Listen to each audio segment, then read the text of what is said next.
નમસ્કાર મિત્રો, સ્વાગત છે તમારું આપણી આ યુટ્યુબ ચેનલમાં જેનું નામ છે ગુજરાતી જીકેની જમાવટ। તો દેશભરમાં મહિલા અને બાળ વિકાસ વિભાગના નેજા હેઠળ કામ કરતા અને વિવિધ રાજ્ય સરકારો અંતર્ગત આઈસીડીએસ પ્રોજેક્ટમાં કામ કરતા 24 લાખ કરતાં વધારે કર્મનિષ્ઠ આંગણવાડી કાર્યકર તેડાગર બહેનો અને મિની આંગણવાડી કાર્યકર બહેનો કે જેઓ ઘણા લાંબા સમયથી સરકાર સામે પોતાના 20 જેટલા પડતર માંગણીઓને લઈ અને લડત લડી રહ્યા છે। જેમાંનો મુખ્ય મુદ્દો છે કે આ જે બહેનો છે તેમને મિત્રો મોંઘવારીના સમયમાં જે છે તે મિત્રો બજાર સામે ટકી રહેવા માટે માનદ વેતનમાં વધારો કરી આપવામાં આવે, પરંતુ સરકાર દ્વારા દર વખતે જે છે તે કર્મચારીઓને મિત્રો ફક્ત ને ફક્ત આશાઓ આપવામાં આવે છે, ફક્ત ને ફક્ત જે ખાલી વાયદાઓ આપવામાં આવે છે, પરંતુ કોઈપણ જાતનો વધારો સરકાર દ્વારા આ કર્મચારીઓને કરવામાં નથી આવતો અને કર્મચારીઓ પાસે જે કામ છે તે દિવસે ને દિવસે વધુ લેવામાં આવી રહ્યું છે। આથી હવે કર્મચારીઓ એવું ઈચ્છી રહ્યા છે કે જે મિત્રો સરકાર દ્વારા ઝડપથી આ કર્મચારીઓના પગાર વધારાને જે છે તે મિત્રો મંજૂરી આપે। આ તમામ અટકળો વચ્ચે મિત્રો કેન્દ્ર સરકારના જે કર્મચારીઓ છે 1.15 કરોડ કરતાં વધારે કર્મચારી પેન્શનર્સ માટે 8મા પગાર પંચની મંજૂરીને ગત 16 જાન્યુઆરીના રોજ માનનીય વડાપ્રધાન શ્રી નરેન્દ્રભાઈ મોદીની અધ્યક્ષતામાં મળેલી કેન્દ્રીય કેબિનેટની બેઠક બાદ અશ્વિની વૈષ્ણવ કે જેઓ કેન્દ્રીય રેલવે મંત્રી છે તેમણે મંજૂરી આપી દીધી છે। તો મિત્રો શું પ્રશ્ન એ છે કે 8મા પગાર પંચના અમલ પછી આંગણવાડી કર્મચારીઓના માનદ વેતનમાં વધારો થશે કે નહીં, અને શું સરકાર 1 જાન્યુઆરી 2026થી જ્યારે લાખો કરોડો સરકારી કર્મચારીઓનો પગાર વધારવા જઈ રહી છે તો 8મા પગાર પંચના અમલ બાદ જે છે તે મિત્રો આંગણવાડી કર્મચારીઓના પગાર વધશે કે નહીં।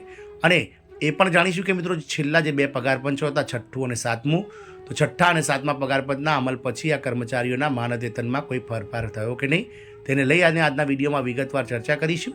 તો લાખો આંગણવાડી જે બહેનો છે, જે લાખો આંગણવાડી કર્મચારીઓ છે તેમના માટે આજના ન્યૂઝ ખૂબ જ મહત્ત્વના બનવા જઈ રહ્યા છે। તો પગાર વધારાને લઈને આજના સમાચારમાં આપ અંત સુધી બન્યા રહો અમારા વિડીયોમાં। જો ચેનલમાં નવા હોય તમે તો ચેનલને લાઇક શેર સબસ્ક્રાઇબ કરી લો, જેથી કરીને ચેનલ પર મૂકવામાં આવતા આવા આંગણવાડી પગાર વધારા, આંગણવાડી કર્મચારીઓના લગતા વિવિધ પ્રશ્નોને લઈને સમાચાર અમારા ચેનલના માધ્યમથી તમને સરળતાથી ઉપલબ્ધ થઈ જાય।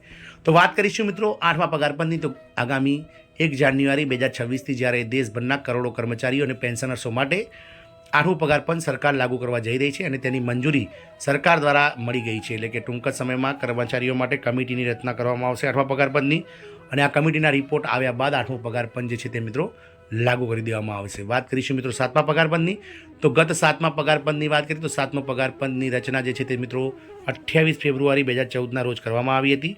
કમિટી બનાવવામાં આવી હતી મિત્રો જે છે તે જાન્યુઆરી 2015માં, અને કમિટી દ્વારા નવેમ્બર 2015માં જે છે તે મિત્રો રિપોર્ટ જે છે તે સરકારને સુપ્રત કરવામાં આવ્યો હતો, અને સરકારે 1 જાન્યુઆરી 2016થી જે છે તે 7મું પગાર પંચ લાગુ કરી દીધું હતું।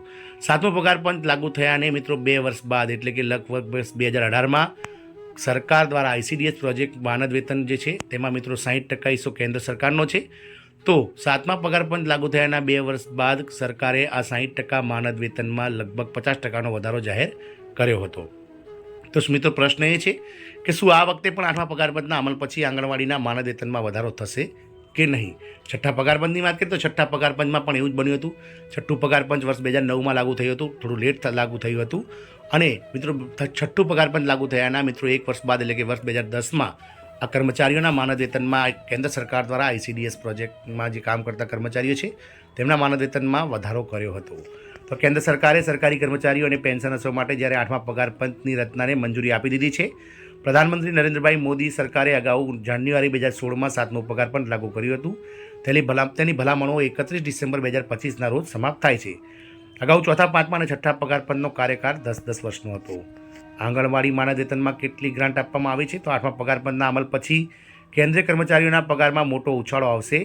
એક અંદાજ મુજબ આ વખતે ફિટમેન્ટ ફેક્ટર ઓછામાં ઓછું 2.86 નિશ્ચિત કરી શકાય છે। જો આવું થશે તો કેન્દ્રીય કર્મચારીઓનો લઘુત્તમ પગાર 51,000 રૂપિયા થઈ જશે। હાલમાં લઘુત્તમ મૂળભૂત પગાર 18,000 રૂપિયા છે। તેવી જ રીતે પેન્શનરોનું લઘુત્તમ પેન્શન જે હાલમાં 9,000 છે તે વધીને 25,740 રૂપિયા થઈ જશે। આંગણવાડી માનદ વેતનમાં કેટલી ગ્રાન્ટ આપવામાં આવી છે તો 8મા પગાર પંચના અમલ પછી કેન્દ્રીય કર્મચારીઓના પગારમાં મોટો ઉછાળો આવશે। આપ સૌને જણાવી દઈએ કે અગાઉ 2016માં 7મા પગાર પંચની રચના પછી કેન્દ્રીય કર્મચારીઓના લઘુત્તમ પગારમાં સૌથી ઓછો વધારો જોવા મળ્યો હતો। આમાં ફિટમેન્ટ ફેક્ટર અનુસાર પગારમાં મોટો વધારો કરવામાં આવ્યો હતો, જેના કારણે 2.57 ગણું ફિટમેન્ટ ફેક્ટર રાખવામાં આવ્યું હતું, જેના કારણે કેન્દ્રીય કર્મચારીઓનો લઘુત્તમ પગાર 18,000 રૂપિયા થઈ ગયો હતો। જો કે આ ફોર્મ્યુલા લાગુ કરવામાં આવે તો 8મા પગાર પંચમાં પણ લઘુત્તમ પગાર 46,000 રૂપિયા જેટલા થઈ જશે. કયા રાજ્યમાં આંગણવાડીને સૌથી વધુ માનદ વેતન મળે છે? તો કમિશનની રચના કરવામાં આવે તો તેનો અહેવાલ લાગુ કરવામાં 2 વર્ષથી વધુ સમય લાગે છે.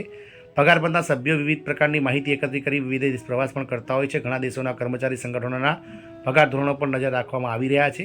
અભ્યાસ પ્રવાસમાં ઘણો સમય લાગશે, પણ હવે બધું ડિજિટલ થઈ ગયું છે. કોઈપણ દેશના કર્મચારીઓના પગાર ધોરણ સંબંધિત માહિતી ઓનલાઈન મળી શકે છે. અન્ય દેશોના અર્થતંત્ર અને નાણાં મંત્રાલયો દ્વારા લેવામાં આવેલા નવા પગલાઓ પણ ડિજિટલ માધ્યમ દ્વારા અભ્યાસ કરી શકાય છે. આવી સ્થિતિમાં આ વખતે ઓછો સમય લાગી શકે છે. 2 દાયકા પહેલાં ડૉક્ટર મનમોહન સિંહની સરકાર દરમિયાન પગાર પંચની રચનાથી તેના અમલીકરણના 18 મહિનાનો સમય લાગ્યો હતો, જ્યારે પહેલાં તેમાં 2 વર્ષ જેટલા સમય લાગતા હતા. આંગણવાડીની વાત કરીએ તો 8મા પગાર પંચના અમલ પછી વાત કરીશું આંગણવાડી કર્મચારીઓ માટે. તો 8મા પગાર પંચના અમલ પછી જાન્યુઆરી 2026થી કેન્દ્રીય કર્મચારીઓના પગારમાં મોટો ઉછાળો આવશે. એક અંદાજા મુજબ કેન્દ્રીય કર્મચારીનો મૂળ પગાર બમણો થઈ જશે. જો કે આવું થાય તો કેન્દ્ર સરકારના કર્મચારી પણ આંગણવાડી કાર્યકરના માનદ વેતનમાં પોતાનું યોગદાન વધારશે તેવી અપેક્ષાઓ છે, કારણ કે કેન્દ્ર અને રાજ્ય સરકાર બંને સરકારો બાળ વિકાસ વિભાગના માનદ વેતન પર કામ કરતી આંગણવાડી કાર્યકરો અને તેડાગરોને માનદ વેતન ચૂકવે છે. જો કેન્દ્ર સરકારના કર્મચારીઓના પગારમાં વધારો કરવામાં આવે તો કેન્દ્ર સરકાર તરફથી માનદ વેતન અને પગાર મેળવતા કામદારોને નારાજ નહીં કરે.